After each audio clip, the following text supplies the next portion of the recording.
ప్రభునందు ప్రియమైన శ్రోతలకు వందనములు. ఈ పోడ్కాస్ట్ కార్యక్రమం నాకు స్వాగతం. మీ అందరి కొరకు ఈ కార్యక్రమమును ప్రసారం చేయుచున్నాం.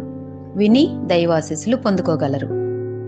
ప్రియమైన శ్రోతలకు మన ప్రభువైన యేసుక్రీస్తు నామములో శుభోదయం.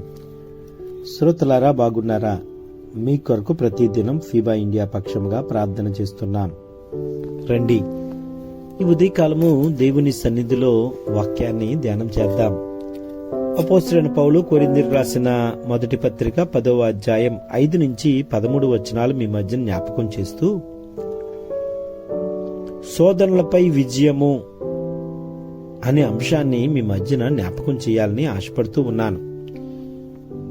అందుకే శోధనలపై విజయం ఎప్పుడు కలుగుతుంది, ఎలా వస్తుంది అనే విషయాలు తెలియజేస్తూ, శోధనలు, పరీక్షలు లేదా ప్రభావాలు ఎదుర్కోవడం గురించి స్పష్టమైన సందేశాలు మనకి ఇవ్వబడ్డాయి. దేవుడు తన ప్రజలను శోధనల నుండి రక్షించడానికి మరియు శక్తిని అందించడానికి సిద్ధంగా ఉన్నాడు అనేది ఈ ఉదయకాలం మీ మధ్య జ్ఞాపకం చేయాలని ఆశపడుతూ ఉన్నాను.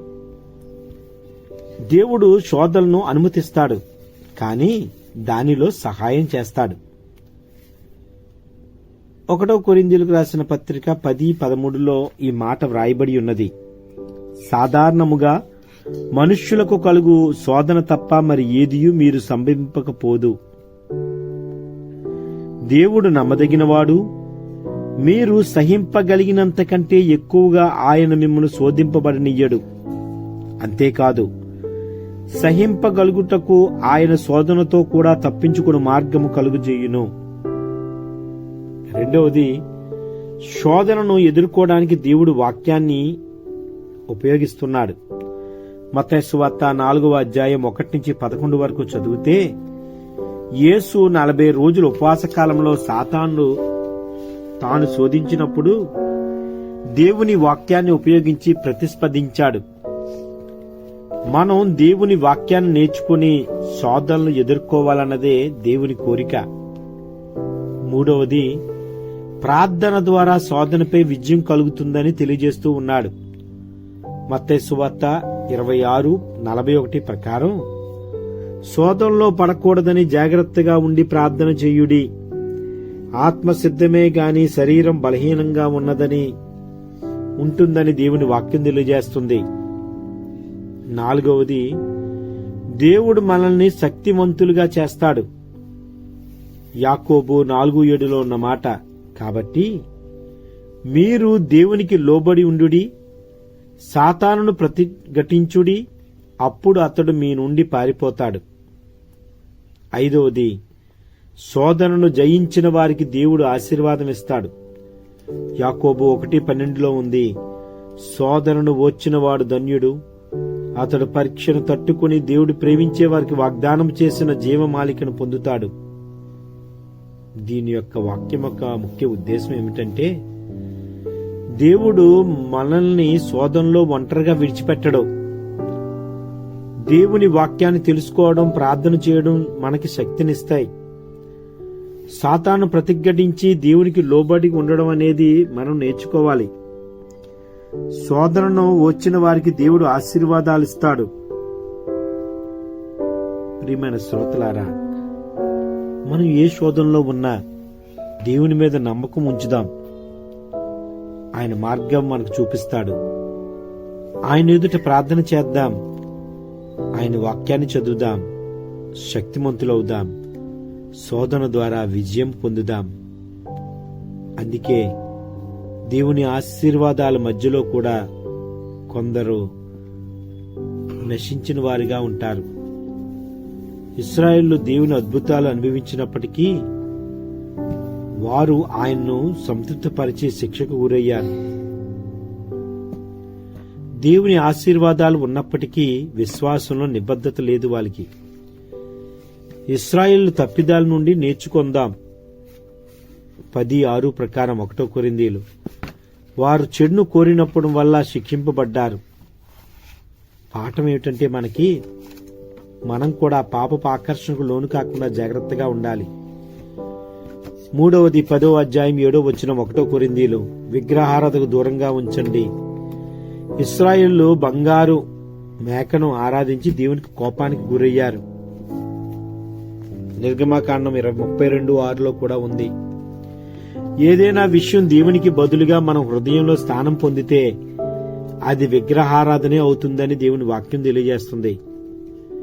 4వది 10వ అధ్యాయం 8వ వచనం 1 కొరింథీలు, లైంగిక అపవిత్రత నుండి దూరంగా ఉండండి. 23,000 మంది ఇశ్రాయేలు లైంగిక పాపం వల్ల ఒకే రోజు మరణించారు. సంఖ్యాకాండం 25:1-9 ప్రకారం. మనకి పాఠం ఏమిటంటే, పవిత్రత దేవునికి ముఖ్యం. లైంగిక అపవిత్రకు తీవ్రమైన ఫలితాలు ఉంటాయని దేవుడు మనకి బోధిస్తున్నాడు. 5వది దేవుని పరీక్షించండి. 10వ అధ్యాయం 9వ వచనం ప్రకారం 1 కొరింథీలు. కొందరు ఇశ్రాయేలు దేవుని మీద అపనమ్మకం చూపి పరీక్షించగా సర్పాలు వారిని నాశనం చేశాయి. సంఖ్యాకాండము 21:5-6 ప్రకారం. మనకి పాఠం ఏమిటంటే, దేవునిపై పూర్తిగా విశ్వాసం ఉంచాలి. అనవసరమైన ప్రశ్నలు వేసి ఆయన పరీక్షించకూడదు. 6వది దేవునిపై అసంతృప్తితో అలకపడకూడదు. 1 కొరింథీలు 10వ అధ్యాయం 10వ వచనం ప్రకారం దేవుని మీద అలకపడి తిరుగుబాటు చేసిన ఇశ్రాయేలు నాశనమయ్యారు. సంఖ్యాకాండం 16:41-49 ప్రకారం. మనకి పాఠం ఏమిటంటే, దేవునిపై విశ్వాసంతో ఉండాలి, నిత్యం కృతజ్ఞత కలిగి ఉండాలి. చివరిది 13వ వచనం 10వ అధ్యాయం 13వ వచనం 1 కొరింథీలు, శోధనలో దేవుడు మార్గాన్ని చూపిస్తాడు.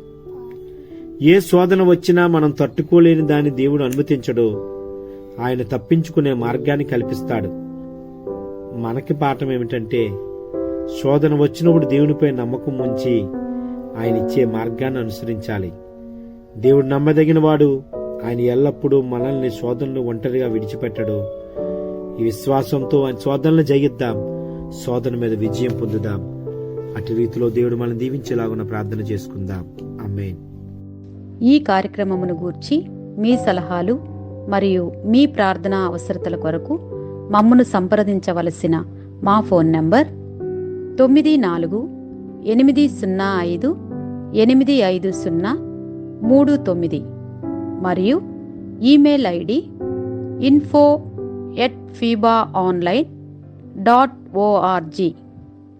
మా ఫోన్ నంబర్ మరొకసారి 9480585039.